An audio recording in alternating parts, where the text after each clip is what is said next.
Oke. Yang mana gimbal bukan kriminal. Seperti itu. Jadi gimbal itu gerak dalam hati bahwasanya aku harus memperjuangkan keluarga ini. Keluarga Dava. Ya. Jadi tak ngomong nih itu. Tadi Nah, sedangkan saya itu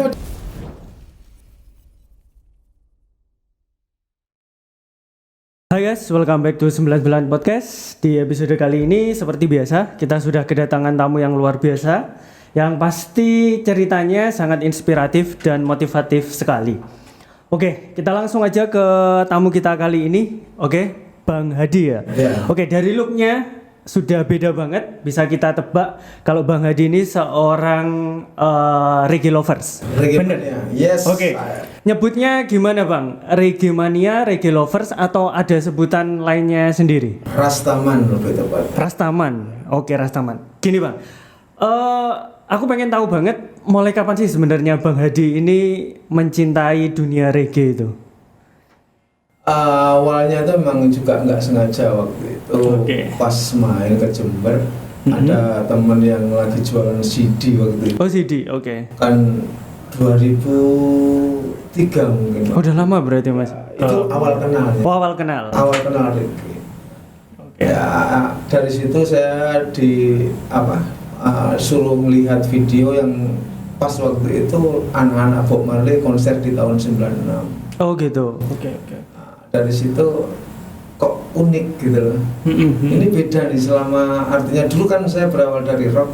Oh rock. Awalnya Bang Hadi memang suka rock gitu ya? Rock, ya seperti kayak mungkin waktu di rock ya pengekspresiannya melalui style rambut panjang dan sebagainya. Oh gitu. Ya. Terus waktu itu mulai mendalami setelah tak kenal itu, tanpa sengaja pulang dari rumah lihat Bob Marley-nya. Oh gitu, lihat Bob Marley-nya itu secara di DVD, di internet atau di? Yang pas di rumah itu pas di TV. Oh di TV? Di Metro TV waktu itu. Oh gitu, berarti langsung istilahnya langsung jatuh hati ke sosok Bob Marley gitu ya? Ya, yang saya melihatnya begitu beda sekali dengan seniman-seniman yang lain gitu. Oh gitu. Kalau bedanya sendiri menurut Bang Hadi itu Bob Marley itu apa? Kan juga banyak musisi-musisi lainnya ya. Itu bedanya apa kalau menurut Bang Hadi? Kalau saya pribadi menilainya tuh, saya kan berawal dari mencintai Metallica, mencintai Nirvana dan yang lain band-band rock sebelum saya mengenal reggae. Saya melihat ada sebuah pembedaan di sini dalam arti mereka unik ya, secara seni, tidak keren lah, pakai orang bilang itulah beda berarti ya. Yang ini nilai seninya lebih dalam, saya melihatnya seperti itu karena mungkin lebih natural, lebih jujur kayak gitu. Terus musiknya ini merelaksasi. Itu yang terutama. Terus akhirnya kan ketika mungkin orang proses dari fase ke fase, mungkin di usia muda mungkin butuh sesuatu yang membuat semangat dari musik itu sendiri. Sebab saya pikir setiap orang tuh membutuhkan yang namanya musik. Ya kan seperti itu. Jadi ketika mungkin mulai beranjak sudah agak dewasa, saya butuh musik yang betul-betul dapat merelaksasi. Jadi akhirnya milih reggae ini ya.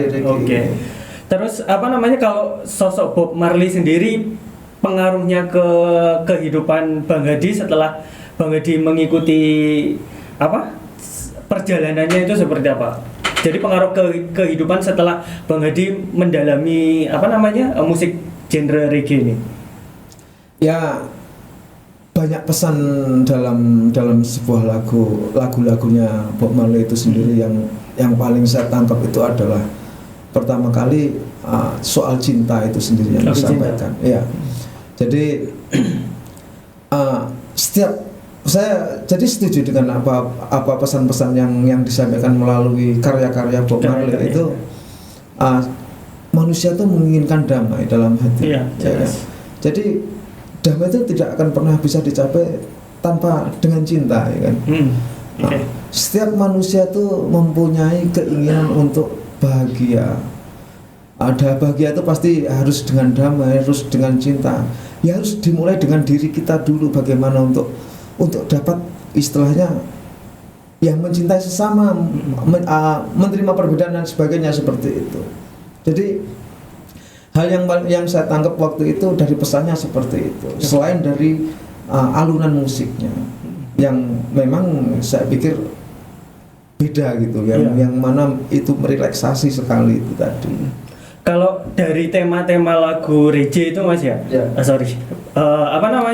kebanyakan itu temanya itu tema-tema yang berhubungan dengan apa sih? Apakah percintaan atau humanity ya? Humanity. Memang banyak pesan humanity-nya di lagu-lagu reggae itu sendiri. Sebab Bob Marley itu sendiri kan bisa dikatakan juga di Jamaika sebagai pahlawan juga. Oh gitu. Pahlawan dalam segi apa?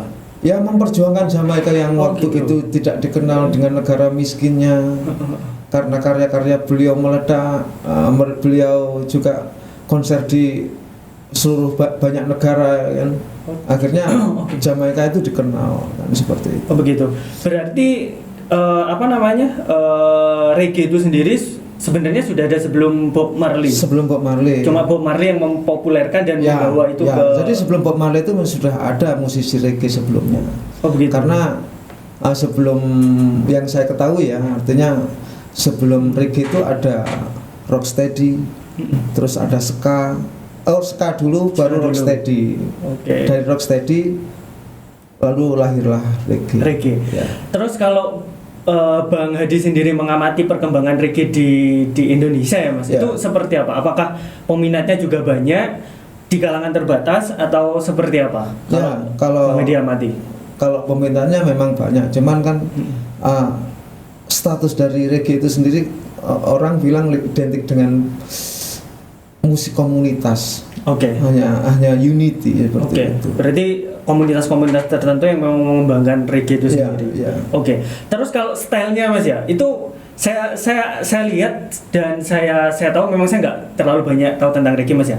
Itu kan ada warna-warna khusus ya Mas ya, kayak yang biasanya dipakai oleh Bob Marley. Kalau nggak salah ada kuning, hijau, merah kalau nggak salah. Itu ada makna khususnya nggak? Ada sih, ada maknanya. Cuma kadang-kadang saya lupa sih. Oh gitu. Berarti memang itu ada makna terkhusus ya. Kalau Bang Hadi sendiri mendalami reggae itu sampai sejauh mana selama ini? Ya, selama ini awalnya sih saya karena saya sendiri memang sejak kecil memang hobi nyanyi ya. Oh gitu.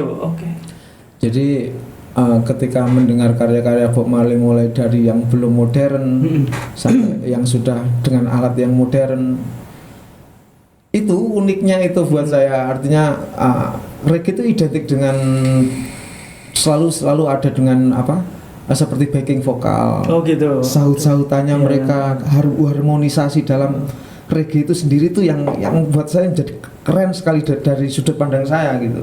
Iya. Saya sendiri kalau mendengarkan beberapa lagu reggae itu memang terkadang saya ingat alam gitu Mas ya. Itu memang benar, memang salah satu tujuannya itu apakah seperti itu. Jadi kayak kesannya itu kayak kayak kita ingat alam lah, istilahnya kita ingat pantai. Iya, kayak pantai, terus kayak gunung, lebih ke pantai sih sebenarnya. Itu memang menjadi salah satu ciri khas gitu Mas. Kalau menurut saya pribadi enggak sih sebenarnya. Kalau menurut saya pribadi, kalau Bob Marley itu enggak kesana kalau menurut saya.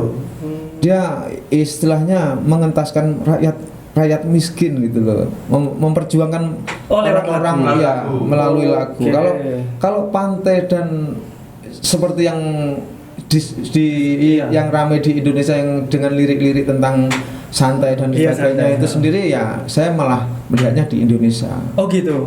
Kan kalau saya dengar kayaknya kan kita kayak ingat pantai, terus kelapa, kayak pohon kelapa identik itu. Seperti itu. Itu di Indonesia saja. Saya pikir seperti itu yang saya lihat. Kalau dari lirik-lirik selain Bob Marley, misal ada Jacob Miller, ada Chronix ini yang terbaru yang saat ini di Amerika sangat dikenal kan. Ya mereka juga menyampaikan orang-orang kalangan bawah gitu loh, menyuarakan pesan-pesan tentang orang-orang bawah seperti itu. Oh berarti memang ada perbedaan antara musik reggae di Indonesia dengan yang di luar sana. Maksudnya bukan beda dari musiknya, tapi pesan yang dibawanya itu memang masih beda. Arahnya ke sana. Oh begitu.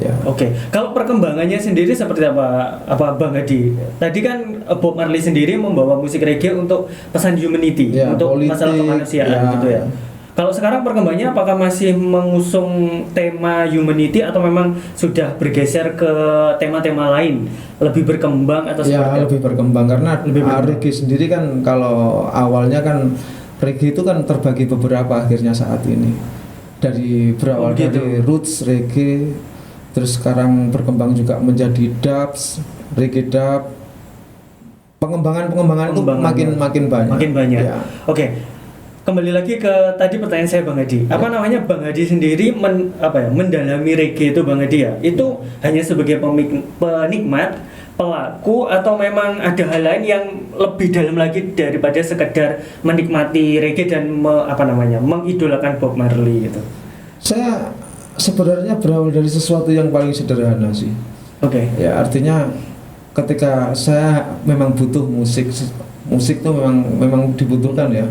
Ya. Saya sendiri selain juga mengagumi dari aransemen yang Bob Marley, karya-karya Bob Marley, Nah, itu sangat mencintainya memang karena istimewa buat pribadi saya sendiri. Okay. Untuk yang lain-lain, misal saat ini saya dengan band. Oh, berarti Bang Hadi juga punya band yang bergelut di reggae ini berarti. Iya. Oke, bisa disebutkan Bang apa bandnya? Nama bandnya King Jah Reggae. Oke. Itu masih aktif ya sampai sekarang? Saat ini aktif, alhamdulillah. Oke, berarti kalau posisinya Bang Hadi di reggae itu sendiri, di King Jah itu sendiri sebagai apa? Sebagai vokal. Oh, vokalis. Ya. Oke, nanti di akhir sesi bisa nyanyi ya Bang ya? Ya, Oke, bisa. pengen dengar suaranya juga Bang Hadi. Oke, Bang Hadi. Kalau Bang Hadi sendiri selain di King Jah ya tadi ya, itu punya kesibukan apa lagi selain itu? Saya ini kadang-kadang rasa sesuatu yang saya ambil juga dari pesan-pesan Bob Marley juga, yang mana kesederhanaan itu yang juga saya ambil dari pesan-pesan itu juga. Oke. Saya selain dulu berawal dari tukang parkir. Oh, berarti Bang Hadi pernah jadi tukang parkir? Sampai saat ini masih jadi. Oh, sampai sekarang masih jadi tukang parkir. Itu motivasinya apa Bang? Kok jadi tukang parkir? Mohon maaf gitu, Ya, nggak masalah. Bang Hadi. Biasanya kan orang memandang rendah tukang parkir. Ya. Kalau pandangannya Bang Hadi sendiri, Bang Hadi menekuni dan sampai sekarang masih aktif ya, Ya. masih aktif di profesi Sebagai tukang parkir itu karena apa Bang? Yang pertama adalah karena kita laki-laki ya. Oke. Karena kita laki-laki. Tanggung jawab ya. Artinya malu, menempatkan rasa malu itu tadi. Oke. Siapa kamu? Mau malu tentang apa? Lebih malu mana kamu tidak bisa menghidupi keluarga dengan malu dengan profesimu kan, seperti good itu. banget. Ya. Jadi bagi saya apapun ketika itu tidak mungkin mencuri atau Ya. merugikan Halal, orang ya. lain, Halal. hal-hal yang merugikan orang lain, kenapa enggak? Oke, good.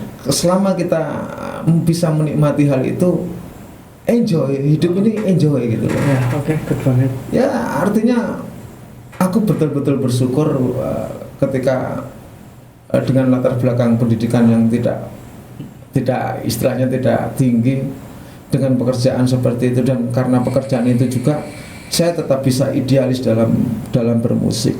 Jadi saya identik tidak begitu ngikut pasar karena kecintaan saya kepada Ricky, itu cara saya menyampaikannya. Oke. Jadi tetap roots, tetap ke Bob Marley sudut pandangnya. Oke, good banget berarti. Oke, Bang Hadi. Tadi sebelum kita undang Bang Hadi ke podcast ini, ke studio kita, saya kan sedikit mempelajari tentang Bang Hadi sendiri ya. Siap. Lewat Facebook, terutama lewat Facebooknya Bang Hadi. Saya lihat di situ salah satu postingannya Bang Hadi ya, membahas tentang Dava kalau nggak salah tadi ya. Ya, siap. Nah, kalau boleh tahu Dava itu siapa Bang? Kayaknya Bang Hadi care banget, peduli banget dengan sosok Dava ini. Kalau boleh diceritakan Dava ini siapa sih Bang? Dava ini seorang bayi yang terlahir tidak memiliki anus. Dari lahir, awal dari lahir. Oke. Jadi dulu pernah dengar sih, cuman karena mungkin kesibukan yang lain, jadi saya tidak hanya mendengar saja, tapi tidak sampai mendatangi rumah si bayi tersebut. Oke. Jadi akhirnya setelah mungkin pas ada waktu ya kangen teman, karena kebetulan bayi Dava ini anaknya teman. Oh gitu. Teman dulu lah, teman muda. Jadi pas main ke sana beberapa hari sering ke sana, itu bapaknya pas sehat. Jadi terus datang mungkin sekitar 1 minggu, kan tempatnya tenang di kampung ya kan. Saya butuh ketenangan, mungkin yang saya ambil pertama kali mungkin situasi suasana yang hening itu sendiri. Ketika siang itu aku datang ke rumah bayi itu si Dava. Terus aku melihat orang tua si Dava, teman saya ini sedang kondisi sakit juga. Oh gitu. Ya, dia punya sakit seperti ambeien kayaknya, yang dokter bilang seperti itu, sampai dia nggak bisa bergerak, nggak bisa duduk. Ini bapaknya atau ibunya Dava? Bapaknya. Oh, bapaknya. Yang bapaknya Dava yang sakit. Dan sedangkan yang kerja di rumah itu ya cuman bapaknya Dava ini. Oh gitu. Jadi ketika saya mencoba istilahnya, ya Allah begitu beratnya seandainya saya jadi di sana kan, seperti itu, dan tidak ada yang menolong waktu itu pun kan. Ya wes sampai usia Dava ini sampai 2,5 tahun dia tidak bisa berjalan, terus orang tuanya kondisi sakit. Oh gitu. Terus tidak ada pertolongan. Saya lihat ya Allah beratnya cobaan teman saya ini. Terus saya mencoba mengambil video kondisi bapaknya, kondisi anaknya. Terus saya punya beberapa teman di DPR, teman kecil saya yang jadi DPR, termasuk Nihayatul Wafiro itu kan teman sekolah saya. Jadi saya ambil video sebentar, terus saya kirimkan ke WhatsApp-nya. Terus sama salah satu juga politik di PKB, Gus Hajid, juga saya kirim itu. Gus Hajidnya yang merespon. Oh gitu. Gus Hajid merespon. Ya terus saya dari itu langsung tergerak dalam hati bahwasanya aku harus memperjuangkan keluarga ini. Ya. Jadi terus akhirnya aku meminta bantuan kepada orang-orang yang mungkin bisa membantu, seperti kayak orang-orang kiai, entah itu orang DPR. Saya coba untuk menghubungi mereka, bagaimana solusi keluarga ini dengan situasi yang seperti ini, kan kasihan sekali kalau mereka tidak ada yang menolong seperti itu. Kan kebetulan jadi karena Nihayatul Wafiro itu sendiri adalah teman kecil, teman sekolah SD, jadi ada keberanian dari saya gitu. Ya wis, alhamdulillah mereka karena saya juga buta tentang hal-hal seperti itu, akhirnya waktu itu sudah sangat mendesak. Bapaknya Dava ini nggak bisa kerja, kondisi jalan pun sudah susah. Berarti sama sekali nggak bisa kerja ya? Iya. Terus akhirnya dari pihak dokter sendiri menyuruh harus dioperasi waktu itu, sedangkan kerja aja enggak, kan? Dari mana dapatkan seperti itu? Akhirnya Gus Hajid sempat menyanggupi untuk mengoperasi. Terus ternyata saya carikan terapi-terapi lain, ternyata mulai sembuh. Berarti sudah dioperasi Dava? Enggak, si bapaknya dulu. Oh, bapaknya dulu. Ya, bapaknya dulu, karena bapaknya ini juga enggak bisa kerja soalnya. Kan gitu. Di rumah itu ada orang tua, ada 2 orang tua. Orang tua tetangga yang ditinggal anak-anaknya ke Malaysia dan tidak diurus, ya kan. Sedangkan dia yang paling dekat di situ kan.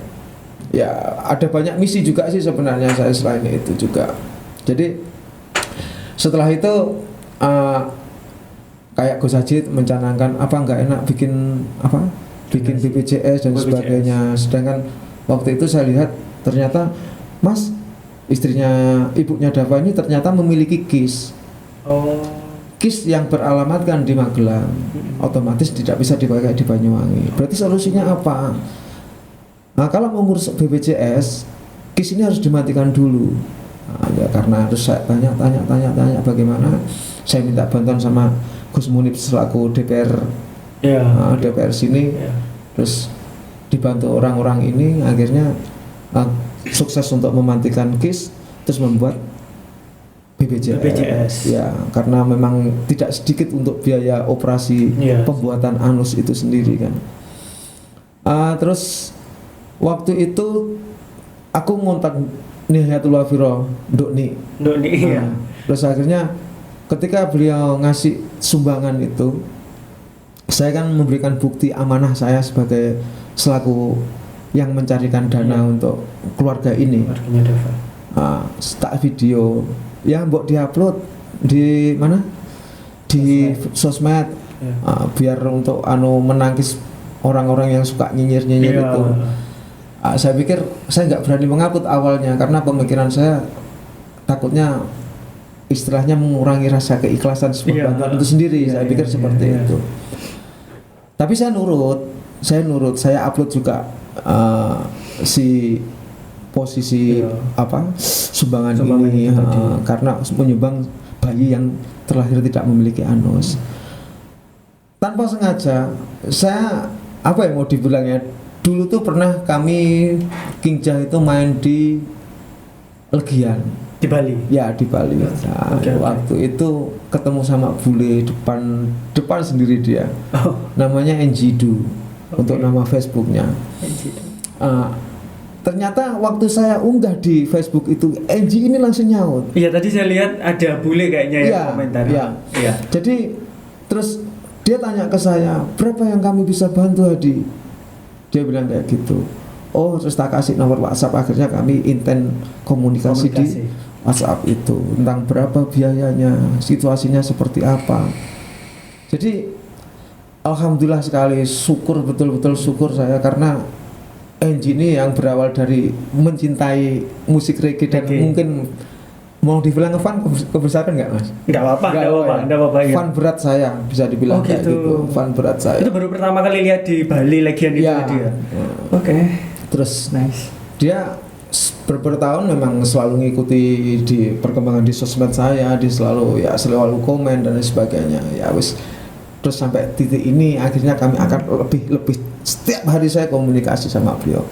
Ketika kan terus dia posting di Facebook teman-teman Australia dan lain sebagainya, dan mereka nyumbang sampai sekitar 30 juta dapat lah Mas. Wah, luar biasa. Saya sendiri juga ya Allah, seandainya ini benar-benar terrealisasi pembuatan sampai operasi dan membuat anus ini sukses, betapa syukurnya saya. Itu kalau boleh tahu butuh biaya sampai berapa nominal rupiah? Kalau waktu itu kan saya tanya ke keluarganya, kalau misalkan dioperasi kira-kira butuh uangnya berapa? Ya sekitar 30 juta. Jadi saya ngomong kayak gitu aja, 30 juta. Terus beliaunya Enji ini terus mencarikan dana untuk gitu. itu. Dia selalu laporan, saya dapat sekian Hadi. Oke, kalau saya laporannya hari ini kontrol ke Jember, saya berikan uang 500.000 untuk biaya perjalanan dan untuk makan di jalan. Seperti itu untuk biaya hidup dan sebagainya sampai saat ini. Tapi ketika mereka saat seperti kondisi bayi ini kan karena belum memiliki anus pada tempatnya, otomatis dia rentan. Dia rentan sakit, dikit-dikit 1,5 bulan, 2 bulan sakit masuk rumah sakit lagi. Ya memang rumah sakitnya saat ini sudah gratis, tapi biaya hidup mereka, sedangkan ayahnya tidak bisa bekerja kalau kondisi anak ini tadi sedang sakit kan seperti itu. Gitu. Kalau selama ini si Davanya sendiri untuk proses pembuangan kotoran yang ada di dalam perut itu lewat mana Bang Edi? Pembuatan anus sementara di perut. Di perut. Pakai selang gitu ya? Pakai selang. Enggak pakai selang, dia sudah di lubang. Oke, berarti cuma nggak di pantat. Enggak di pantat. Ya mungkin karena itu juga bayi ini sampai usia 2,5 tahun masih belum bisa berjalan, lemas kakinya Mas. Oke. Dia jalannya mundur pakai tangan kayak gini. Umur 2,5 tahun sekarang berarti masih belum bisa jalan. Belum bisa jalan, mungkin saraf-saraf yang ada di karena ngedene enggak di posisi anus mungkin terus akhirnya nggak bergerak mungkin. Oke. Kalau sekarang kondisinya Dava sendiri gimana Bang Adi, sehat? Saat ini hari ini sehat. Kemarin baru pulang dari rumah sakit. Oh gitu. Ya.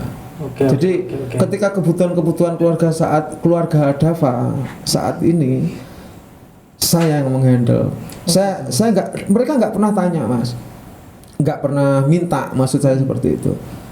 Saya yang melihat kebutuhan mereka, kayaknya orang ini nggak punya duit, kasihan sebab mulai dari lahir mereka memiliki hutang 10 juta tanpa pekerjaan yang jelas. Oh gitu. Nggak jelasnya itu gini, maksudnya ayah Dava ini sebagai tukang kayu.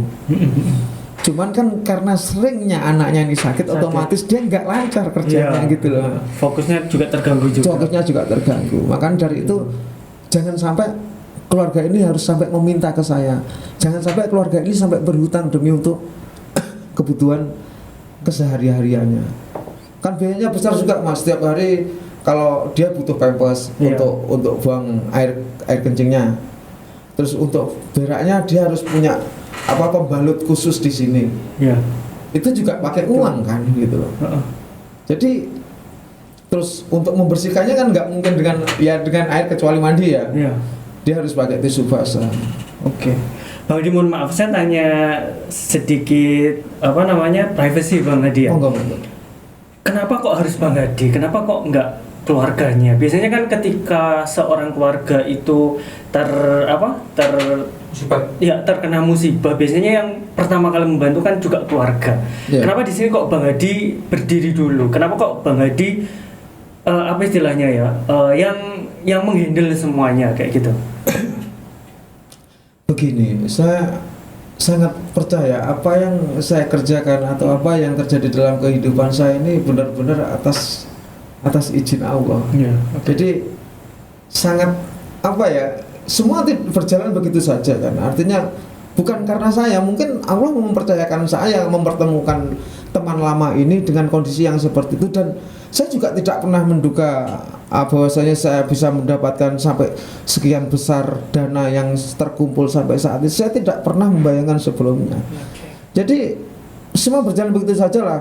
Kalau Allah mengizinkan berarti mungkin Allah menginginkan saya membantu keluarga ini, dan saya juga tidak misal mencari kesana kesini juga enggak. Jadi tahu-tahu ya seperti ini berjalan dengan mudah. Bantuan itu kok namanya Andy betul-betul malaikat buat saya kayak gitu. Jadi ya Allah, kalau sampai ini sukses benar-benar sujud syukur saya seperti itu. Terus ada satu keinginan lah, semua mengalami yang namanya masa ke masa.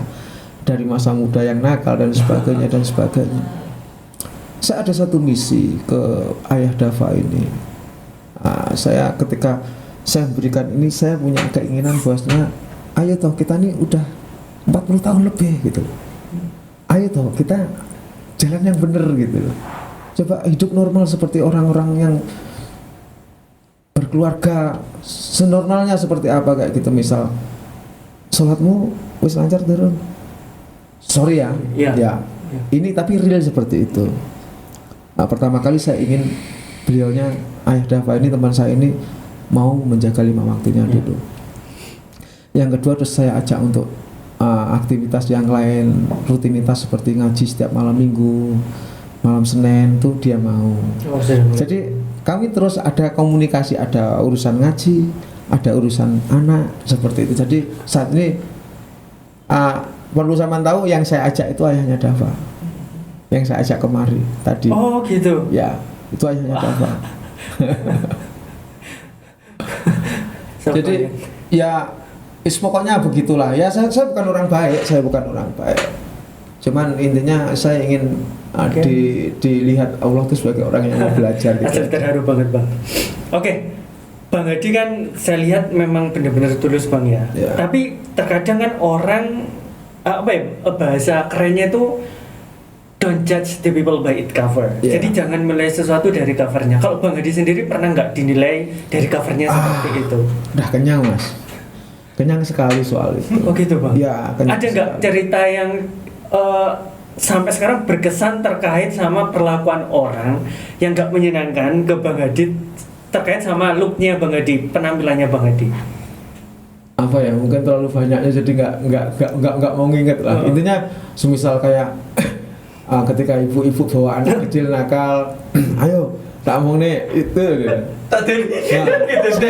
Sedangkan saya ini mencinta anak kecil gitu. Saya suka anak kecil soalnya gitu loh. Tapi silakan orang-orang menilai apapun kepada saya, silakan. Tapi waktu juga mungkin yang akan menjawab gitu loh. Ketika artinya aku ingin gini Mas. Soal keyakinan beda, akidah beda, style seni beda. Jadi jangan campur aduk di situ gitu loh. Maksud saya seperti itu.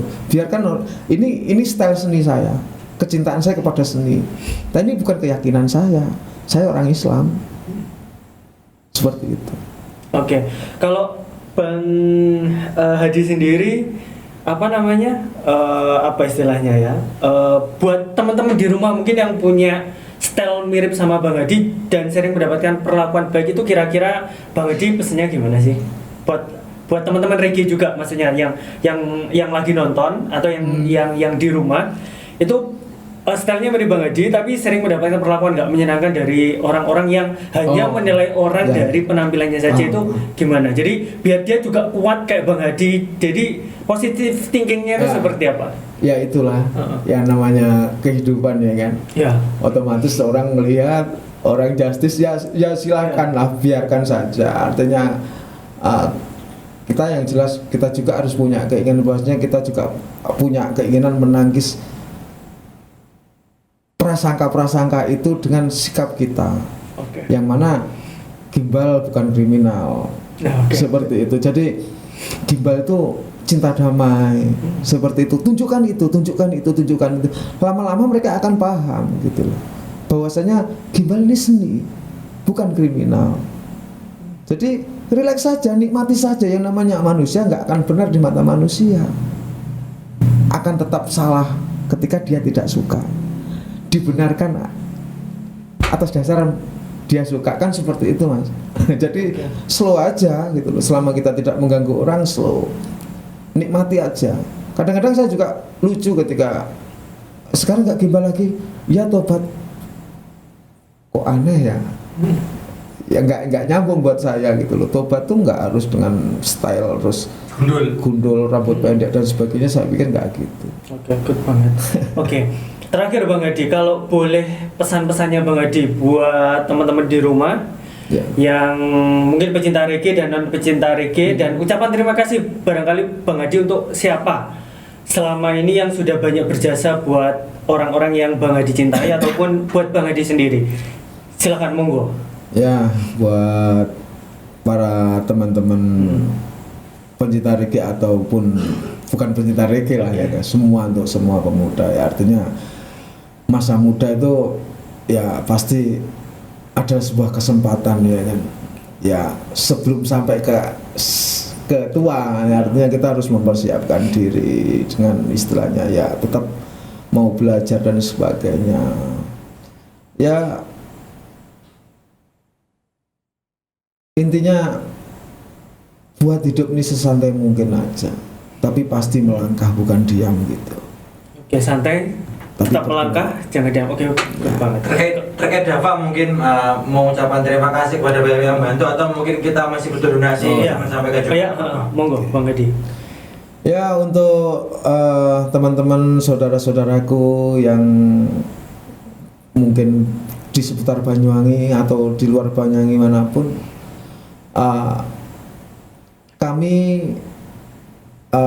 saya mewakili dari pihak keluarga bayi Malang tersebut, Dava, Ibnu Hafiz Dava, saat ini tetap masih membutuhkan uluran bantuan dari siapapun mereka, karena hari ini juga tadi dapat kabar bahwasanya besok ini suruh bawa ke rumah sakit, ternyata digagalkan. Nggak tahu nasibnya seperti apa, tapi saya coba menguatkan keluarganya bahwasanya ikut alur aja, bahwasanya ini yang terbaik, ini yang terbaik, ini yang terbaik. Jadi jika mungkin ada penonton dari podcast malam hari ini 99 ya? Iya, 99. Podcast 99 malam hari ini yang mungkin ingin mendonasikan sedikit rezekinya buat keluarga Dava, bisa menghubungi di nomor saya pribadi. Nanti kita cantumkan nanti dicantumkan di deskripsi setelah ini. Monggo saling berbagi, sedikit bantuan dari Anda sangat berguna buat keluarga ini.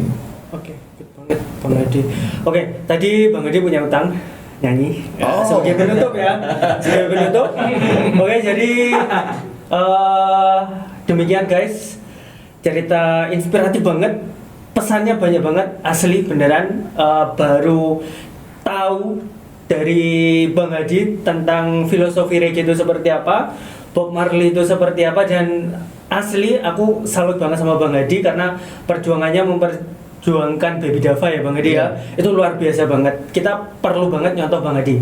Dan yang paling penting, don't judge people by its cover. Jangan pernah menilai seseorang dari penampilannya saja. Oke guys, jangan lupa tetap pantengin video-video kita di podcast 99. Jangan lupa like dan subscribe video kita. Oke, sebagai penutup, Bang Hadi akan menyanyikan sebuah lagu reggae yang beliau cintai. Oke, langsung Bang Hadi. Satu pertanyaan dulu. Oke, good. Lagunya King Jah atau lagunya Bob Marley? Bebas, monggo Bang Hadi bisa memilih sendiri lagu yang paling Bang Hadi sukai dan itu berkesan banget buat Bang Hadi. Monggo, silakan. Mungkin karya King Jah aja ya. Oke, monggo, silakan.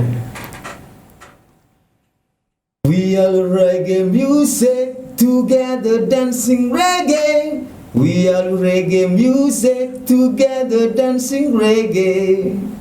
Para reggae mania, kita berjumpa lagi. Mari kita semua menari, bersama-sama kita bernyanyi. Oke, thank you. See you guys. Ketemu lagi minggu depan di video yang lainnya. Oke, thank you. Jah Rastafari.